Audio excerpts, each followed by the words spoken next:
جگہ جگہ اللہ تعالیٰ نے قرآن پاک میں حکم فرمایا تقوی اختیار کرو، واتقوا اللہ یا ایھا الذین آمنوا اتقوا اللہ وکونوا مع الصادقین، اے ایمان والو تقوی اختیار کرو اور سچے لوگوں کے ساتھ رہو۔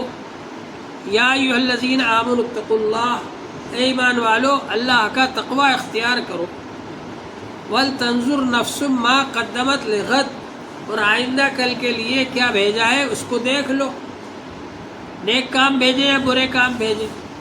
تو جگہ جگہ اللہ تعالیٰ نے تقوی اختیار کرنے کا حکم دیا ہے۔ وہ تقوی کیسے آئے گا؟ صادقین کی صحبت سے آئے گا۔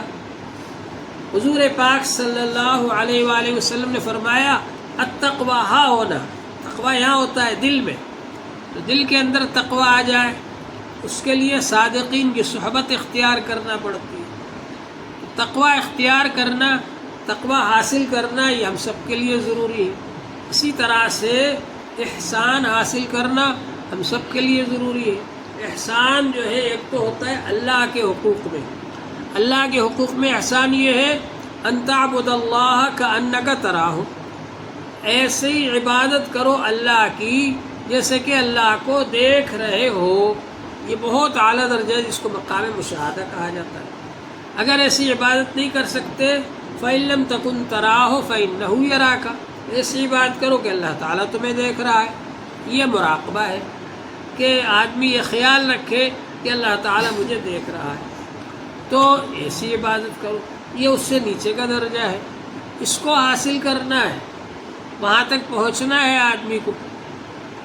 جس آدمی کو تقوی حاصل ہو جاتا ہے اور جس آدمی کو احسان کا مقام حاصل ہو جاتا ہے اس آدمی کے ساتھ اللہ تعالیٰ ہے ان اللہ مع الذین اتقوا، بے شک اللہ تعالیٰ ان کے ساتھ ہے جو تقوی والے ہیں، والذین هم محسنون، اور جو احسان کرنے والے، احسان والے۔ احسن الی من اساء الیک، جو تمہارے ساتھ برا سلوک کرے اس کے ساتھ بھی اچھا سلوک کرو۔ جس آدمی نے آپ کو چائے پلائی آپ نے بھی اس کو چائے پلا دی، یہ کون سا کمال ہوا؟ کمال تو یہ ہے کہ جو آدمی گالی دے رہا ہے اس کو آپ چائے پلاؤ، جو آدمی آپ کو برا کہہ رہا ہے اس سے آپ ہمدردی کریں، اس کے ساتھ اچھا برتاؤ کریں۔